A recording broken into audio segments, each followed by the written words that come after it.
Welcome to Basic Financial Awareness.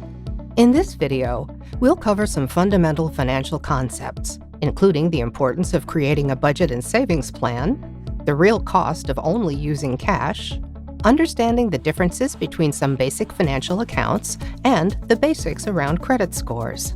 Millions of households in the U.S. live without the basic financial services needed for financial efficiency, mobility, and security. Financially underserved individuals relying on cash for financial transactions and alternative financial services pay a price for managing their money outside the modern economy. Learning how to manage your money is the key to protecting your finances. Planning is the most important part of your financial management and will help keep you on course in achieving your goals and objectives. There are many benefits to having a budget. Knowing where your money is going can provide a sense of empowerment and help you to achieve your financial goals. A budget can also help you analyze your spending habits, determine how much to save for emergencies, and helps you set time frames to make your payments on time. The first step in creating a budget is to list out your total income. This includes your main monthly income, any side jobs you get paid for, and support or gifts you might receive. The second step is to make a detailed spending diary of all your expenses. You could do this for 1 week, but a month is even better. As you list out your expenses, start thinking about the type of expenses that you have. These can be fixed expenses, which are those that you pay the same amount at the same time each month, like your rent, cell phone bill, or a monthly bus and train pass. Periodic expenses, which are those that you pay from time to time, but not on a set schedule. For example, things like tuition or memberships. And variable expenses, which are those that change from day to day. For example, going out with your friends on a last-minute whim. With this list of your current expenses, we can put it all together and balance it out. First, you're going to start with your total income. Then, subtract your expenses, which includes your list of fixed, periodic, and variable expenses. You'll want to take out some money you plan on saving as well, and you'll want to end with $0. This doesn't mean that you're broke. It just means that every dollar has been accounted for, including those that you've added to your savings, which is your safety net for unexpected expenses like accidents, job loss, or even a pandemic. If your budget shows that your expenses are more than your income, maybe it's time to look at your spending. Variable expenses are often the easiest to adjust. As you start to manage your spending, make sure your needs are covered before you splurge on your wants. Let's take a look at an example of just what the real cost of cash is. Meet Lauren and Morgan. They have a lot of similarities. They both work together and have the same job. They also get paid the same amount, and neither has a bank account. There is one big difference between Lauren and Morgan. Lauren gets paid by check, while Morgan gets paid via a reloadable prepaid card. Now Lauren has to leave work early to cash her paycheck at a check cashing center, which means she gets paid a bit less than Morgan. She also wastes valuable time traveling to the check cashing center and waiting online to cash her check. Let's review some of the totals and fees that Lauren pays on a monthly basis. Lauren pays between $29 to $70 per month at the check cashing center. She pays fees to buy money orders and buy stamps so she can send payment for utilities, rent, and her car loan. Lauren also has to pay extra fees to be able to transfer money to her family. Her estimated monthly total is between $38 and $90 per month. That's the cost of cash for Lauren. Now, let's compare that with Morgan. Morgan gets paid via a reloadable prepaid card, so there's no fees to cash checks or for money orders or to purchase envelopes and stamps. Morgan can use her prepaid card to pay her bills online. She can also get an additional card on her account and send it to her family. Morgan knows how to avoid ATM fees, which can cost up to $4.50 per transaction, by getting cash back when she makes purchases at stores with her prepaid card. If Morgan ever loses her card, she can get a replacement.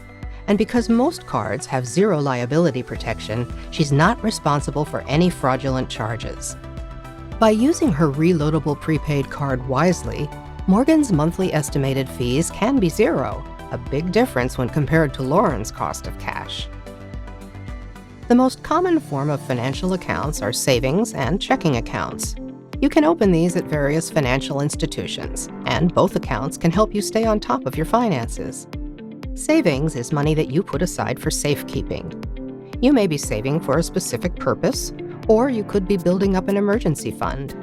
Some savings accounts are interest-bearing, which means that they earn money over time and is one great way to increase savings even further.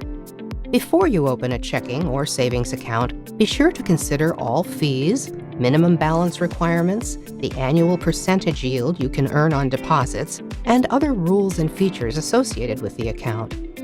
Checking accounts are designed for you to make deposits and withdrawals. This account can offer both a debit card and the ability to write checks. Cash withdrawals can be made at a bank branch or an ATM, as well as by debit card purchases, checks, money orders, and bank transfers. Deposits can be made by depositing cash, checks, or money orders at a bank branch or an ATM, as well as by mobile check deposit or bank transfer. You can use your checking account for a number of daily financial transactions, such as paying bills with checks or electronically, making purchases with a check or debit card linked to your account, and transferring money electronically. Understanding how credit scores and reports work can help you achieve financial goals, such as buying a home, leasing a car, or paying off debt. Let's define the aspects of credit and provide you with tips on how to maintain a good credit score. Credit is simply defined as the ability to borrow money to access goods or services with the understanding that you'll pay it later. Your credit score, or credit rating, is a number that ranges between 300 and 850, and it tells financial institutions about your creditworthiness. Your credit can have a big impact on your financial life. Credit scores and reports provide a snapshot of the financial habits that financial institutions, cell phone companies, credit card companies, employers, and others use to get a sense of your creditworthiness. Your credit report is compiled by independent credit bureaus, and it provides financial institutions and businesses with a record of your borrowing and repayment habits. The higher your credit score, the better off you'll be. There are a number of things that influence your credit score. 35% of your credit score is based on your payment history. For instance, did you make a payment on time? Did you skip any payments? 30% is based on how much you owe. For example, what are your current balances for your loans and credit cards, also known as a credit utilization ratio? This ratio is the percentage of your total available credit that you're using.